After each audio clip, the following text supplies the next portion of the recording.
السلام علیکم ورحمۃ اللہ وبرکاتہ۔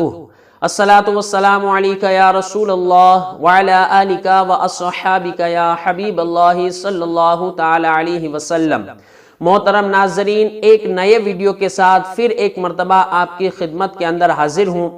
آج کے اس خاص ویڈیو میں آپ کو بواسیر، پھر چاہے وہ خونی ہو یا بادی ہو، اس کا روحانی علاج اور چند گھریلو دیسی علاج بھی بتاؤں گا، لہذا آپ اس ویڈیو کو آخر تک ضرور دیکھیں، لائک کریں، زیادہ سے زیادہ شیئر کریں، اور اگر میری چینل پر نئے ہیں تو سبسکرائب کر کے بیل کے آئیکن کو پریس بھی ضرور کر کے آل کو سلیکٹ کر لیں۔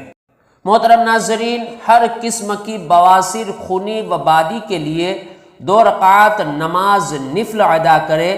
پہلی رکعت میں سورہ فاتحہ یعنی الحمد شریف کے بعد سورہ علم نشرہ پڑھے، اور دوسری رکعت میں سورہ فاتحہ کے بعد سورہ فیل یعنی علم ترا پڑھے، اور سلام کے بعد 70 مرتبہ یعنی 70 بار یہ پڑھے، استغفر اللہ ربی من کل ذنب واتوب الیہ سبحان اللہ وبحمدہ۔ چند روز اسی طرح عمل کرے، انشاءاللہ بواسیر دفع ہو جائیں گے۔ محترم ناظرین، آئیے اب چند گھریلو دیسی علاج بھی سماعت فرما لے۔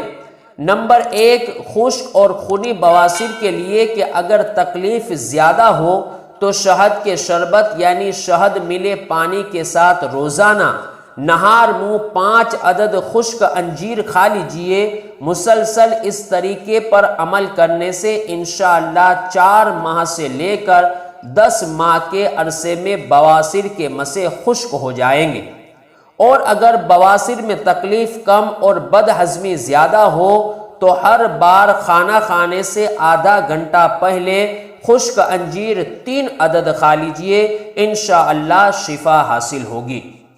نمبر 2، خونی بواسیر کے لیے 6 ماہ تک روزانہ 3 انجیر اور اتنے ہی وزن کا ادرک کا مربع نہار منہ کھائیے، انشاءاللہ بواسیر میں فائدہ ہو جائے گا۔ نمبر 3، 5 انجیر کے ٹکڑے کر کے مناسب مقدار میں دودھ کے اندر پکا لیجئے اور ٹھنڈا کر کے سوتے وقت کھا لیجئے۔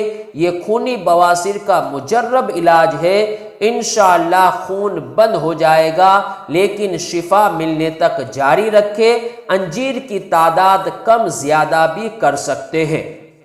نمبر 4، نیم کے درخت سے جو پکی ہوئی نمبوڑیاں گر جاتی ہے وہ روزانہ 12 عدد چھلکا اتار کر کھا لیا کرے۔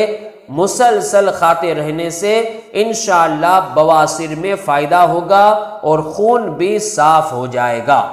محترم ناظرین، اس ویڈیو کو لائک کر کے زیادہ سے زیادہ اپنے دوست احباب اور رشتہ دار کو شیئر ضرور کریں، اور اگر میری چینل پر نئے ہیں تو اسے سبسکرائب کر کے بیل کے آئیکن کو بھی ضرور پریس کر دیں۔ السلام علیکم ورحمۃ اللہ وبرکاتہ۔